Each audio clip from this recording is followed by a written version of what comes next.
បើសិនជាពាក់ព័ន្ធជាមួយនឹងភាពរីកចម្រើនភាពជោគជ័យក្រៅតែពីការជ្រើសរើសលេខទូរស័ព្ទតើយើងមានកត្តាអ្វីខ្លះទៀតដោយទស្សនិកជនដែលជា fan របស់ Master Nali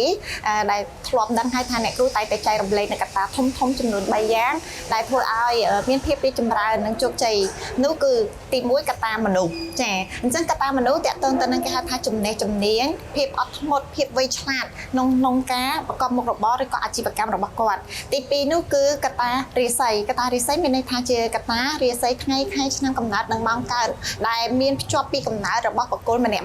អញ្ចឹងថាតើបុគ្គលម្នាក់នោះមានរិស័យរបស់គាត់ល្អឬក៏មិនល្អដំណើរជីវិតគាត់ឡើងចុះបែបណាខ្លះគាត់អាចវាយនៅថ្ងៃខែឆ្នាំកំណើតនិងម៉ោងកើតរបស់គាត់ទៅក្នុង My Destiny វាសនាខ្ញុំបានគាត់នឹងអាចដឹងអំពីព័ត៌មានផ្ទាល់ខ្លួនរបស់គាត់ចា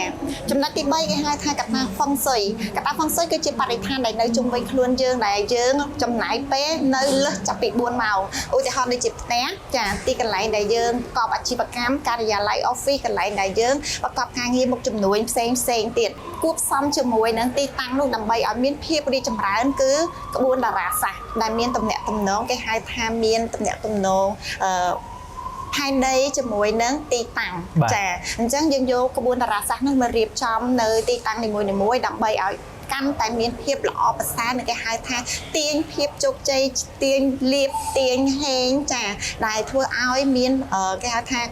ការរស់នៅប្រចាំថ្ងៃរបស់គាត់នោះមានភាពរីកចម្រើន